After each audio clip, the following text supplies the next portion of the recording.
कि तोहरा पके हुता के तो तकलीफ हो खेला।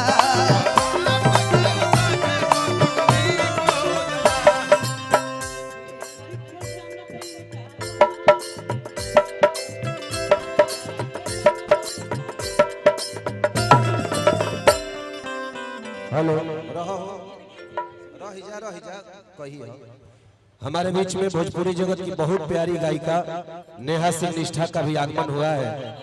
मैं आपका स्वागत और अभिनंदन करता हूं। 10 मिनट में आएंगे आप, 1 मिनट आइए। प्रियंका इधर आइए। कलाकार को साधारण बनना चाहिए। मंच पे आइए, साथ में मिलकर आप लोग जवाब सवाल में गाना, झगड़ा नहीं। आओ।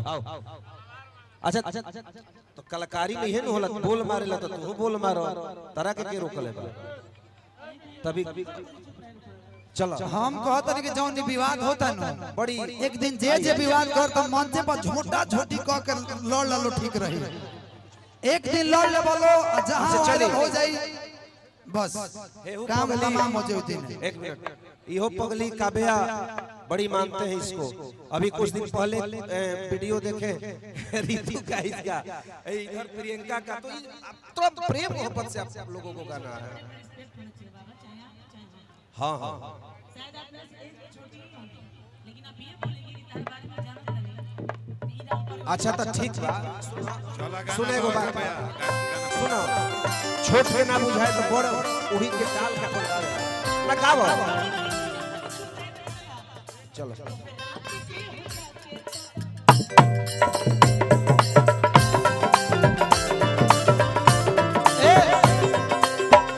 के नहीं खे जानत तहरा बारे में, के नहीं खे जानत तहरा बारे में। मन हम कैमरा हम दोनों लोग को कहें भाई कि मैंने इशारा किया तहरा बारे में, के नहीं खे जानत तहरा बारे में। कमाई होने वाला रहू तो कुआरे में।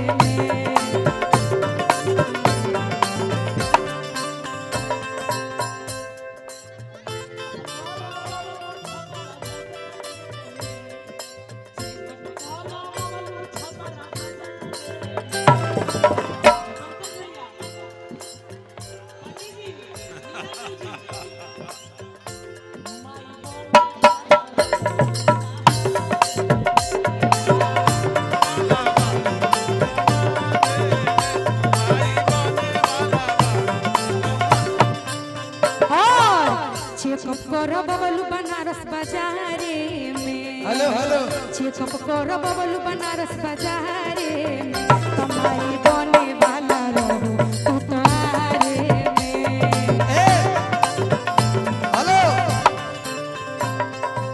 सिवान के लइका सियल सहारा में, सिवान के लइका सियल सहारा में। कमाई बने वाला रहू तू कुआरे में। और क्या भैया ओई बहे मुनवा के पापा अब की के गोइल कहिया। ओई बहे मुनवा के पापा इन काला का काले ओई बा मुनवा के पापा इन काला का काले ओई बा मुनवा के पापा। बाहरा से आई तो लॉलीपॉप लेके आई हो, बाहरा से आई लॉलीपॉप लेके आई हो। हम हवा में दे हम चूसाई सुनाए धनी, हवा में दे हम चूसाई सुनाए। वैसे भी धनंजय जी के घर पे लॉलीपॉप बड़ा खाता है घर का परिवार। अरे लॉलीपॉप इतना अच्छा मिठाई है, बताइए बुरा मान रही है। नहीं लॉलीपॉप बहुत अच्छी चीज है, 2 रुपए की मिलती इसलिए है। बड़े आप खाए हैं ना? मैं खाया हूँ। मैं भी खाई हूँ, तो क्या दिक्कत है? लेकिन तू खाने बड़ो हेलो बढ़ावा हमर काहे कम कर भैया साउंड प्लीज बढ़ा कर करके थोड़ा दिक्कत हो रहा है ना। हमारा मजorती मत काटा बढ़ा के रखो।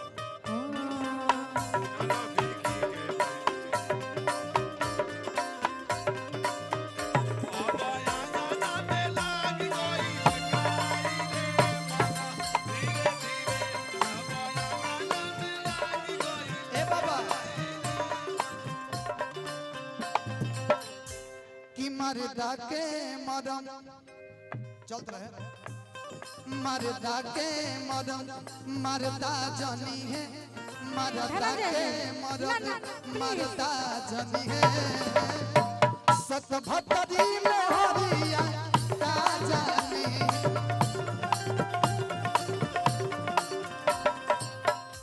मरदा के मरम मरदा जनी है कौन मौगा ही जड़वा का जानी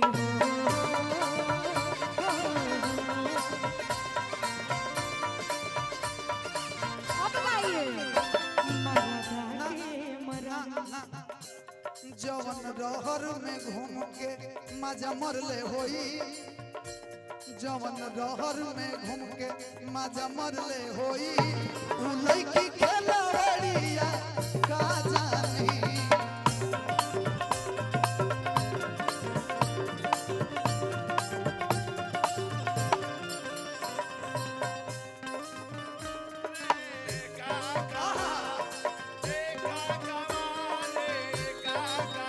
लुहारे नदी होले जनाई दिले सगरी दूसरे का गाना ओवरटेक कब क्यों कर रहे हैं हम गाना हम लोग कौन धुन बजा रहे हैं दूसरे ओवरटेक करने वाला काम छोड़िए बाबा बाबा मेरी बात जबरदस्ती सुनिए नो बाबा नो नो नो नो बाबा मेरी बात सुनिए You are wrong, you are आप ही wrong. बात सुनिए हेलो। मैं मानती हूँ कि मैं गलत हूँ मैं मानती हूँ अच्छा तो ठीक बात बाबा के गावे दो किसी के गाना में घुस जा रही हैं धनंजय के भी गाना किसी गाना क्या छोटे बाबा को गाने दीजिए अगर हम आपका रिस्पेक्ट करें बाबा आप भी हमारा रिस्पेक्ट करिए नहीं अगर यहाँ पे चल रहा है ना अगर अंदरूनी चल रहा है ना बाबा तो हमारे लिए बहुत तकलीफ की बात है अरे गाने दो बाबा को बाबा गाइए किसी के गाना को सही बात षड्यंत्र मत रचिए प्लीज मैं माफी चाहूंगी आपसे आप हमसे बड़े हैं बाबा बड़ी इज्जत करते हैं चलो जीत का कहीं जाले नहीं पहुंचा हम इज्जत बहुत करते हैं रियल पर पहुंचा अरे श्रेष्ठ कलाकार है छोटे बाबा यार ऐसे तुम लोग करोगे तो प्रोग्राम बंद हो जाएगा आने वाले समय में ठेला पे लेके टमाटर बेचे के पड़ी किसी कौनो जानी के कहते हैं हेलो ओवरटेक क्या करना जरूरी भोजपुरी का कोई कलाकार हो गायक और गायिका गार्जियन मंच पे झगड़ा करिएगा पब्लिक प्रोग्राम कराओ बंद कर दी ठेला पे टमाटर बेचे के पड़ी